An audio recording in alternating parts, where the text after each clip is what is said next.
اقوال جو تھے وہ پڑھ لیے ہیں. تو حمداللہ کا جو قول ہے یہ قوی قول تھا واقع کے مطابق. یاد ہے بات؟ آگے فرمایا اب منہ اجمالی وهو انکشاف الاتحاد بین الامرین دفعۃ واحدۃ. متن کو دیکھو. یہ جو من ہے من ہو، یہاں ایک سوال ہوتا ہے کہ میاں من کے تو ویسے معانی بہت ہیں، لیکن زیادہ مشہور معانی اس کے تین ہیں من کے. ایک من تبعیضی آتا ہے،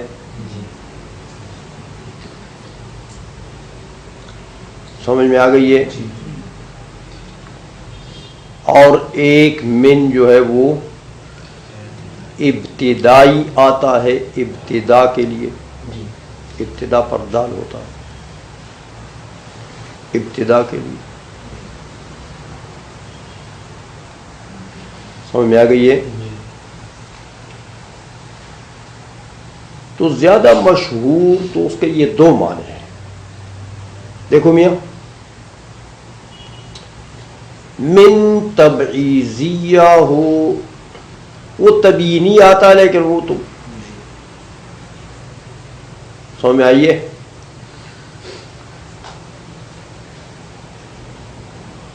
چلو اس کو بھی ذکر کر لو.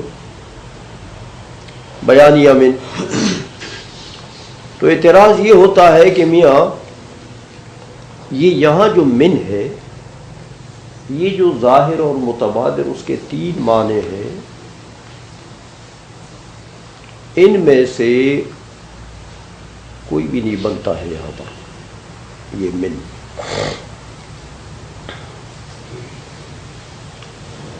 من تبعیضیہ جو ہے وہ کل کے ذکر کے بعد آتا ہے.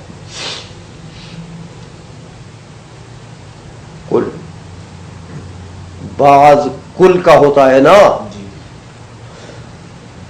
تو یہاں تو کل کا ذکر بھی نہیں ہے،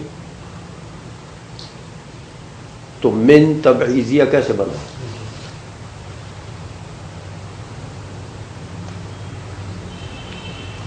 من تبیینیہ بھی نہیں بنا سکتے کہ من بیانیہ سے پہلے میاں اجمال چاہیے، تو وہ من بیان کر دیتا ہے، اجمال کو زائل کر دیتا ہے. تو یہاں اجمال بھی نہیں ہے. ابھی تو حکم کا نام لیا اور حکم کی تو تفصیل ہو گئی ہے.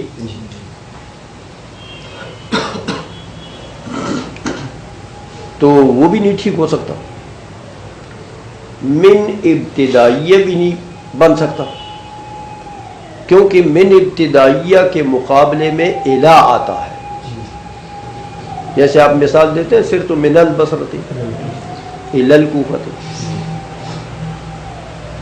تو سیر کی ابتدا ہوتی ہے نا، تو وہ من ابتدائیہ ہے، تو اس کے مقابلے میں الا آتا ہے. تو یہاں تو الا بھی نہیں ہے. سمجھ آ گئی ہے؟ تو یہ من، یہ تین اس کے مشہور معانی ہیں. تو ان معانی میں سے تو یہ کوئی معنی بھی یہاں پر ٹھیک ہو نہیں بنتا ہے.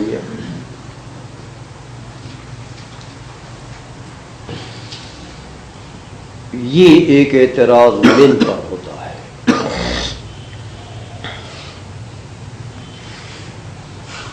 اس کا جواب یہ ہے کہ میاں یہ من جو ہے یہ بازیہ بھی لے سکتے ہیں، ابتدائیہ بھی لے سکتے ہیں، تبیینیہ بھی تینوں لے سکتے ہیں.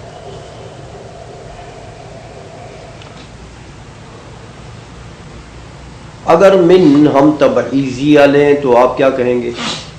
وہ تو کل کے بعد ہوتا، یہاں تو کل نہیں. سمجھ آئیے؟ اس کا جواب یہ ہے کہ میاں ہر جگہ لفظ کل نہیں چاہیے. سمجھ میں آ گئی ہے؟ بلکہ من تبعیضیہ مقسم کے بعد بھی آتا ہے، کیونکہ مقسم اپنے اقسام کے لیے بمنزلہ کل ہے. سمجھ آئیے؟ تو اگر مقسم کا ذکر ہو تو وہی کل ہے، بمنزلہ کل ہے، لہذا اس کے بعد من تبعیضیہ اقسام بیان اقسام کے لیے لانا صحیح. سمجھ میں آ گئی ہے؟ تو لہذا یہ من بیان اقسام کے لیے ہے نا. تو مقسم کون ہے؟ الحکم. حکم کی 2 قسمیں کر دی نا، منہ اجمالی ومنہ تفصیلی. تو لہذا مقسم کا پہلے ذکر ہے، تو مقسم بمنزل کل ہوتا ہے اپنے اقسام کے لیے. سمجھ میں آ گئی ہے؟ اس لیے یہ بھی تبعیضیہ بھی ہو سکتا ہے، تبیینیہ بھی ہو سکتا ہے، بیانی بھی ہو سکتا ہے. اب تم اعتراض کرو گے کہ مجھ سے پہلے تو اجمال چاہیے، تو یہاں تو اجمال نہیں ہے. ہم کہتے اجمال ہے. دیکھو مقسم جو ہوتا ہے وہ اقسام کے بنسبت مجمل ہوتا ہے، کیونکہ وہی اس کے جو اقسام ہوتے ہیں وہی اس کی تفصیل ہوتی ہے نا. سمجھ میں آئیے؟ تو مقسم جب ذکر ہو جائے تو یہ مقسم کیسا ہے اپنے اقسام سے جب اس کی نسبت کرو گے تو کون سی نسبت ہوگی؟ اجمال و تفصیل کی. مقسم میں اجمال ہے اور اقسام میں اسی اجمال کی تفصیل ہے. لہذا جب مقسم ذکر ہو گیا تو گویا کہ اجمال ذکر ہو گیا. لہذا اس من کو بیانیہ بھی بنا سکتے ہو. تیسرا یہ کہ یہ من ابتدائیہ بھی بن سکتا ہے. اس پر اعتراض کرو گے کہ الہ نہیں ہے، مقابلے میں الہ نہیں ہے. ہم کہتے ہیں نیا من ابتدائیہ کی 2 قسمیں ہیں. من ابتدائیہ کی 2 قسمیں ہیں میاں. ایک ہے ابتدائیہ اتصالیہ، ایک ہے ابتدائیہ غیر اتصالیہ یعنی انفصالیہ. سمجھ میں آ گئی ہے؟ جو من ابتدائی اتصالی ہوتا ہے اس کے جواب میں الہ کا آنا ضروری نہیں ہے. سمجھ میں آ گئی ہے؟ ہاں انفصالی ہو تو وہ ٹھیک ہے، اس کے لیے الہ آتا ہے اس کے جواب میں. سمجھ میں آ گئی ہے؟ تو یہ جو من ہے یہ ابتدائی اتصالی ہے، لہذا اس کے جواب میں الہ کا آنا ضروری نہیں ہے میاں. تو لہذا من جو ہے اس کے 3 معنی یہاں پر صحیح ہے، 3 معنی صحیح ہے. لیکن 3 میں سے اولا معنی جو ہے وہ تبعیضیہ ہے، کیونکہ تقسیم ہو رہی ہے. تو قسم جو ہوتا ہے وہ مقسم کا بعض ہوتا ہے نا. تو یہ من جو ہے یہ بعضوں کے معنی میں ہے. سمجھ آئیے کہ الحکم بعضہ اجمالی وبعضہ ومنہ وبعضہ تفصیلی. تو معانی میاں صحیح 3 ہیں، لیکن اولا معنی تبعیضیہ ہے کیونکہ مقام تقسیم ہے، اور قسم جو ہے یہ مقسم کا بعض ہوتا ہے. سمجھ میں آ گئی ہے؟ لہذا بعض و بعضوں کے معنی میں دونوں جگہ لینا یہ اولا ہے. اور ویسے آپ ابتدائی اتصالی لے لیں تو بھی ٹھیک ہے، تو بھی صحیح ہے. تبیینیہ لے لیں تو بھی ٹھیک ہے، صحیح وہ بھی ہے. مین اتصالی اور انفصال میں فرق کیا پتہ کیا؟ اتصالیہ بس یہی فرق بتا دیا نا کہ وہاں پر الہ کا آنا ضروری ہوتا ہے انفصالی میں اس کے مقابلے میں، اور یہ جو اتصالیہ ہوتا ہے اس کے مقابلے میں الہ نہیں ہوتا. سمجھ آئیے؟ اے میاں یہ تم پر جو یہ دیوبندی اعتراض کرتے ہیں کہ تم دیکھو حضور کو یار نور مانتے ہیں، اللہ کا ٹکڑا مانتے ہیں، اللہ بھی نور ہے، تو یہ کہتے ہیں قد جاکم من اللہ، تو یہ من کو بازی بناتے ہیں. یہ بریلوی ہے نا، تو اس کے معنی یہ ہوئے کہ قد جاکم من اللہ یعنی بعض اللہ ہے. یہ ایسے بڑے کافر ہیں کہ خدا کا بھی تجزیہ کر دیتے ہیں، خدا کے اوپر بھی تقسیم تاری کرتے ہیں. سمجھائی نا؟ تو نسبت ہماری طرف کرتے ہیں. ہاں تو یہ من اس کے مقابلے میں الہ ہے. یہ ابتدائی ہے میاں. یہ بازی کب ہے؟ بازیہ اس کو بنانا یہ تو کفر ہے. خدا کا کوئی ٹکڑا، اس کی ذات کا کوئی ٹکڑا جدا ہو گیا تو ادھر آ گیا. سمجھا گئی ہے؟ اس لیے من ابتدائیہ اتصالیہ جو آتا ہے اس کے مقابلے میں الہ نہیں ہوتا، اور یہ الہ ہے. وہ من جو ہے میاں قد جاءکم من اللہ، وہاں تو بعضوں کو بمعنی تبعیض ماننا جو ہے وہ تو شرک ہے، کفر ہے. خدا پر تقسیم تاری کرنا ہے، خدا کی ذات کے ٹکڑے بنانے ہیں، خدا کے نور کے ٹکڑے بنانے ہیں، تو ایک ٹکڑا ادھر آ گیا ہے. الیاذ باللہ، یہ کس کا عقیدہ ہے؟ ہمیں آئیے تو یہ الو کے پٹے ہمارے ذمہ لگاتے ہیں.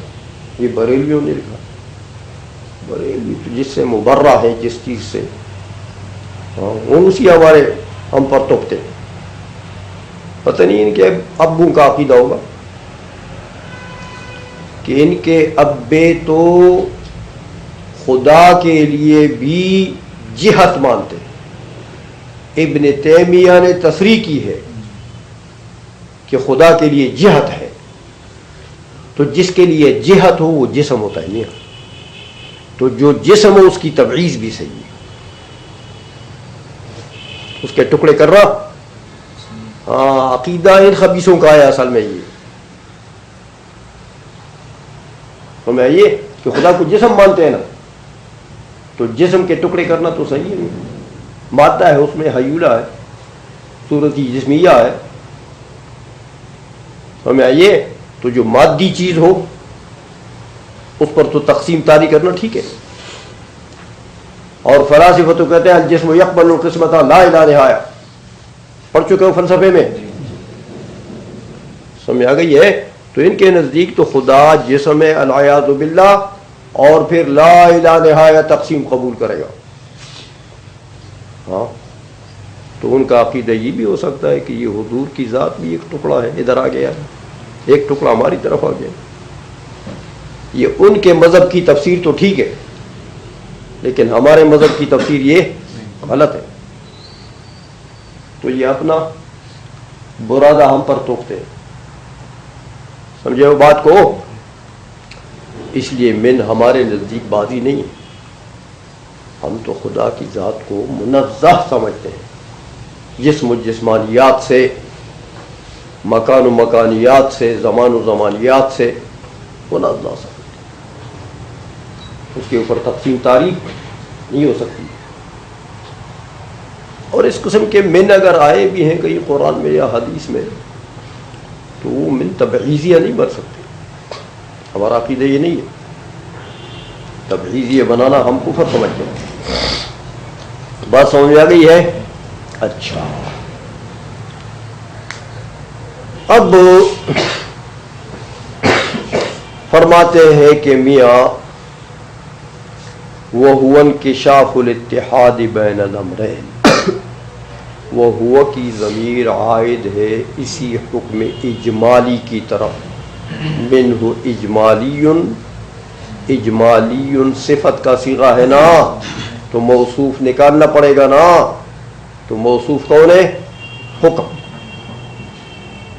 الحکم الاجمالی یہ ہوا کا مرجع ہے. یہ حکم اجمالی جو ہے یہ انکشاف الاتحاد بین الامرین. یہ تعریف کر دی حکم اجمالی کی. یہاں بھی ایک اعتراض ہوتا ہے کہ میاں الحکم الاجمالی یہ ہے ذات، ہوا کی ضمیر اس کے اوپر اس کی طرف عائد ہے. تو ضمیر تو آپ جان چکے ہیں کہ ضمیر مرجع کے حکم میں ہوتا ہے. مرجع کا جو حکم ہو ضمیر کا بھی وہی حکم ہے. اگرچہ ضمیر باعتبار ذات تو گویا کہ وہ اسم ہے، باعتبار ذات تو ضمیر اسماء میں سے ہے نا، ضمائر، لیکن مرجع کے حکم میں ہوتا ہے جہاں بھی مرجع ہوتا ہے اس کا. تو اب مرجع اس کا کیا ہے؟ ذات.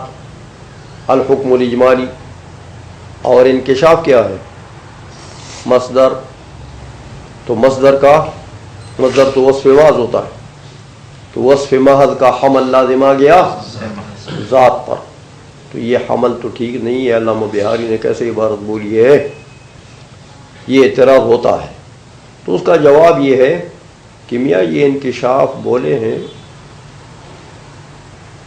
علامہ بہاری نے، لیکن یہ مبنی للفاعل مصدر ہے. انکشاف بمعنی منکشف مبنی للفاعل کہ وہوا منکشف الاتحاد بین الامرین. حکم اجمالی جو ہے وہ کیا ہے؟ منکشف ہے اتحاد بین الامرین کا. اب اس پر پھر اعتراض ہو کہ میاں اتحاد تو مصدر ہے، قضیہ کے اجزاء کے اندر یعنی موضوع محمول کے اندر جو نسبت ہوتی ہے اسی کو اتحاد کہتے ہیں. سمجھ میں آ گئی ہے؟ تو یہ تو منکشف الاتحاد کہنا اس کو غلط ہے. اس لیے دیکھو کہ ہوا سے مراد تو حکم ہے نا، اور حکم کیا چیز ہے؟ تصدیق. پڑھ چکے ہو پہلے جی.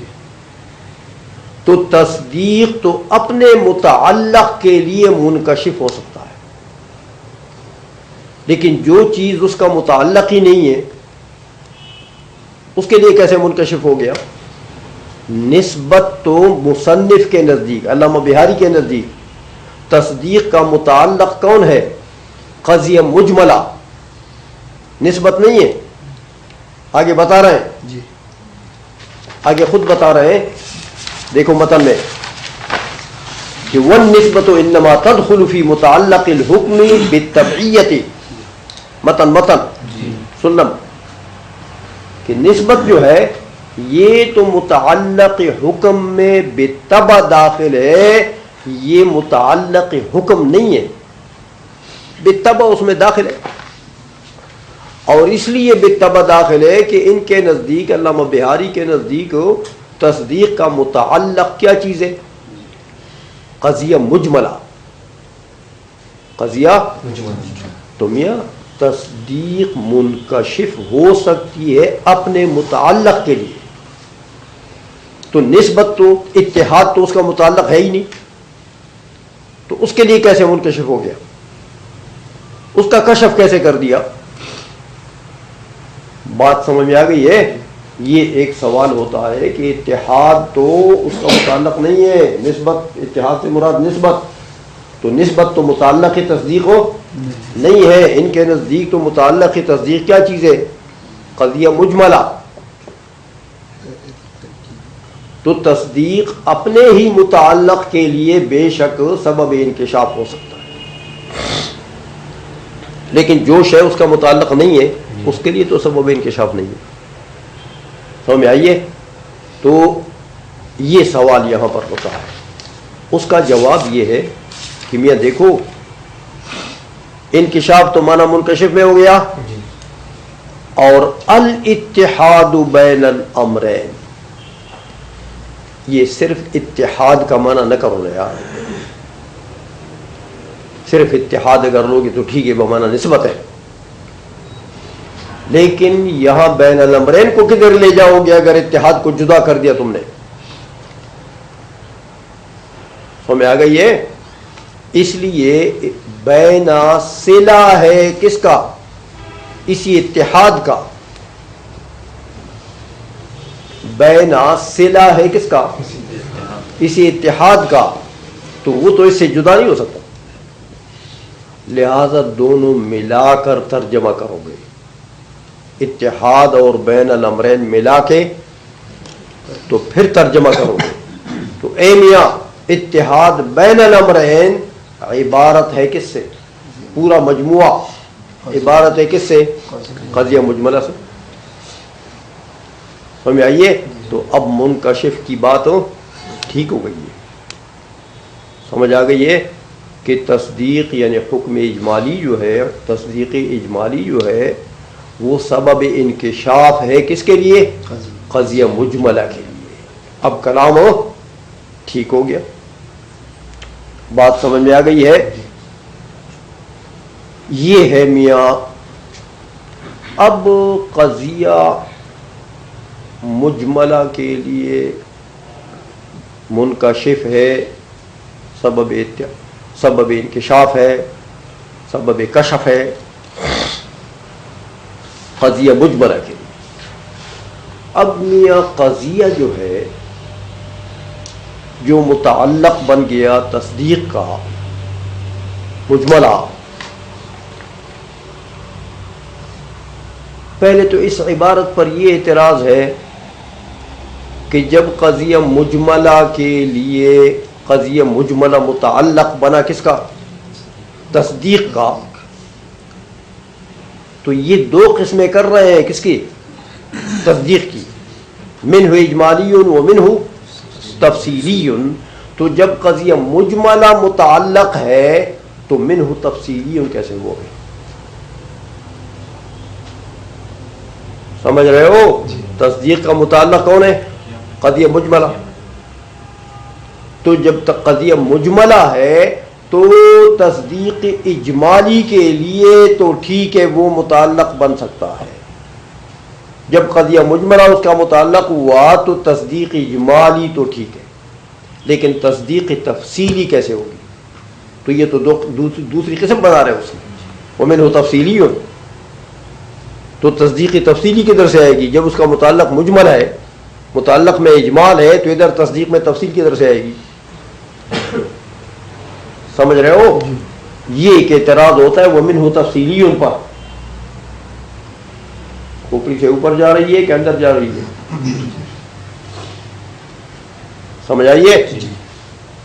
جب متعلق تم نے بنا دیا قضیہ اجمالیہ قضیہ مجملہ، تو اب یہ منہ تفصیلی کیسے ہوگا؟ یہ ایک اعتراض ہو. اس کا جواب یہ کہ کل تم پڑھ چکے ہو کہ اجمال کی دو قسمیں ہیں. ہاں، ایک اجمال قبل التفصیل اور ایک اجمال بعد التفصیل. سمجھ میں آ گئی ہے؟ تو پڑھ چکے ہو تو اجمال قبل التفصیل میں تو کوئی تعدد نہیں ہے، وہاں بھی اجمال ہے. اور اجمال بعد التفصیل اس میں تعدد ہے. سمجھائیے؟ ملاحظۃ الصور المتعددۃ بحکم وحدانی بہیئۃ وحدانیۃ، یاد ہے؟ تو وہاں تو تعدد ہے نا. تو لہذا جو تصدیق اجمالی ہے اس کا بھی تعلق کس سے ہے؟ قضیہ مجملہ سے. لیکن وہ اجمال کون سا ہے؟ قبل التفصیل. اور یہ جو ومنہ تفصیلی ہے یہ کون سے اجمال سے متعلق ہے؟ اجمال بعد التفصیل سے. سمجھ آئیے؟ تو اس میں تو تفصیل ہے نا میاں، تعدد ہے اس میں. اجمال بعد التفصیل میں تو تعدد ہے. سمجھ میں آ گئی ہے. لہذا جو تصدیق تفصیلی ہے اس کا متعلق بھی قضیہ مجملہ ہے، لیکن اجمال کون سے معنی میں؟ جو تصدیق تفصیلی ہے اس کا متعلق بھی قضیہ مجملہ ہے، لیکن کون سا اجمال؟ اجمال بعد التفصیل. اور جو اجمالی ہے اس کا متعلق بھی قضیہ مجملہ ہے، لیکن کون سا مجملہ؟ قبل التفصیل. لہذا یہ تقسیم صحیح ہے. سمجھ میں آ گئی ہے بات؟ اب یہ تو ٹھیک ہو گیا، چلو تقسیم صحیح ہو گئی ہے، لیکن قضیہ کے اجزاء کی بات دیکھو میاں. قضیہ ذہنیہ بھی ہوتا ہے، خارجیہ بھی ہوتا ہے. سمجھ میں آ گئی ہے؟ اور ایسا بھی ہوتا ہے کہ قضیے کے بعض اجزاء ذہنیہ ہوں اور بعض خارجیہ ہوں. سمجھ میں آ گئی ہے؟ ایسا بھی ہوتا ہے. اس پر البتہ اعتراض ہوتا ہے کہ اگر قضیہ کے بعض اجزاء خارجیہ ہوں بعض ذہنیہ ہوں تو میاں اجزاء خارجیہ میں تو اتحاد نہیں ہوتا. جیسے یہ سقف اور جدران ہے اور آپس میں ان کا حمل بھی نہیں ہوتا ایک دوسرے کے اوپر، پڑھ چکے ہو پہلے. تو اگر قضیہ کے اجزاء خارجیہ ہو تو قضیہ کیسے مرکب ہوگا اس سے؟ قضیہ تو ایک حقیقت ہے اور اجزاء خارجیہ میں اتحاد نہیں ہے، ایک دوسرے پر حمل بھی نہیں ہے. تو جس چیز میں اتحاد نہ ہو، حمل نہ ہو، اس سے تو قضیہ مرکب نہیں ہو سکتا بھیا. یہ ایک اعتراض ہوتا ہے، لیکن اس کا جواب یہ کہ نہ میاں قضیہ کو دیکھو نا، قضیہ کی ذات کو دیکھو تو قضیہ ایک حقیقت اعتباریہ ہے، حقیقت نفس الامریہ نہیں ہے. دیکھو یہ اصطلاحی چیز ہے نا کہ وہ کہتے ہیں مناطقہ کہتے ہیں یہ قضیہ حملیہ ہو گیا، یہ قضیہ موجبہ ہو گیا، یہ قضیہ سالبہ ہو گیا، یہ قضیہ شرطیہ متصلہ ہو گیا، یہ قضیہ شرطیہ منفصلہ ہو گیا. یہ سب کیا ہے؟ اصطلاحات ہیں. تو اصطلاحات تو اعتباریات ہوتی ہیں، اس لیے قضیہ ایک حقیقت اعتباریہ ہے، حقیقت نفس الامریہ نہیں ہے میاں. تو اجزاء خارجیہ سے حقیقت نفس الامریہ مرکب نہیں ہو سکتی. سمجھ آئیے؟ لیکن حقیقت اعتباریہ تو عام چیز ہے میاں، اعتبار معتبر پر موقوف ہے.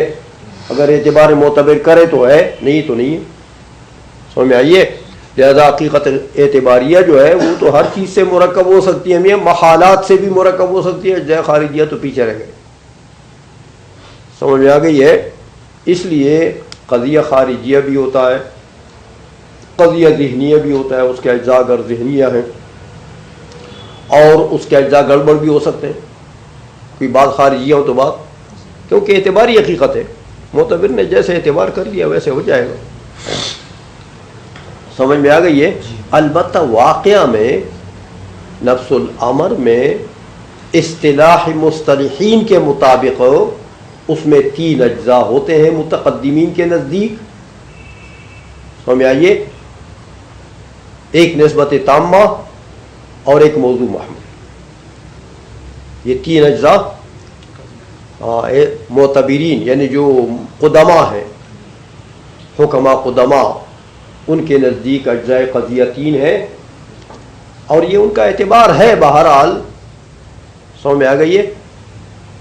اور متاخرین نے پھر جو اعتبار کیا انہوں نے کہا 4 اجزاء ہیں. سمجھ میں آئیے؟ ایک وہ نسبت تامہ خبری ہے اور ایک موضوع محمول اور ایک نسبت بین بین نکال دی انہوں نے. ہاں بین بین، لا مذکر ولا انثى، لا محمول ولا موضوع، لا نسبت تامۃ ولا غیر تامہ، یہ بینا بین ہے، سمجھ آ گئی ہے؟ جی تو وہ متاخرین نے ایک اور نکالی، تو یہ 4 اجزاء متاخرین کے نزدیک قضیہ کے ہیں اور متقدمین کے نزدیک 3 ہے، باقی خارجیت اور ذہنیت اور بعض خارجی اور بعض ذہنی، یہ اعتبار معتبر پر موقوف ہے۔ چلو